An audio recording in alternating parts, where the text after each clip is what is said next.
days from now, a hospital in Niagara County that's been facing financial troubles for years will begin the process of closing for good. Now, Eastern Niagara Hospital in Lockport announced last week that its East Avenue facility will completely close on June 17th. At the same time, its ambulatory center on South Transit Road will close and immediately reopen under Catholic Health's management as the health system puts the finishing touches on the new Lockport Memorial Hospital, which is due to open early this fall. But effective April 1st, Eastern Niagara's Chemical Dependency Program is shutting down due to a staffing shortage. Now, so tonight, our Jocelyn Person is keeping up our commitment to following up on stories that matter to you by talking with the workers next month's closure will impact and Niagara County health leaders to find out what help will still be available for people struggling with addiction. We're losing our community hospital. It wasn't necessarily a shock.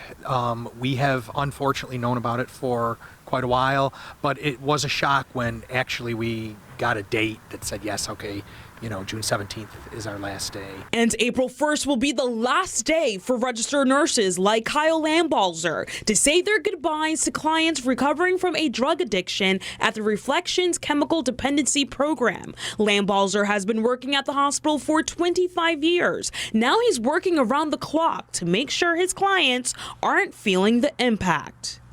Everything we've done for them has been geared towards making sure that they have a safe place to go, making sure that they're well cared for at the next step. The 1199 SEIU administrative organizer Kathy DeFlavio, who represents the registered nurses, says the closure of the hospital is devastating. With the past 3 years that we all went through COVID, we've seen an increase in addiction and mental health.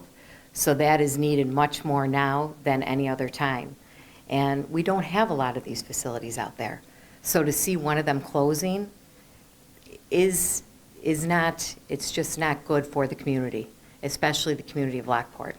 DeFlavio says the RNs will still be entitled to have any wages and vacation time. And that has given the registered nurses some sense of security that while they work through all this, that they still will be receiving those benefits. Meantime, Kyle Lambalzer hopes to land a position with another provider. It won't be 10 minutes from home. It'll be a little further, but that's okay. And he also strongly advises for those struggling with addiction to get help. Get to an inpatient if you need it.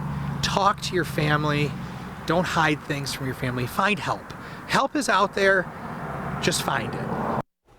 Well, Lambalzer says patients in need of immediate substance abuse services should contact Clearview Treatment Center, and now that number is on our monitor here, and that is 716-298-2115. There will be links to WKBW website on other services that are across Western New York. In studio, Jocelyn Person, 7 News.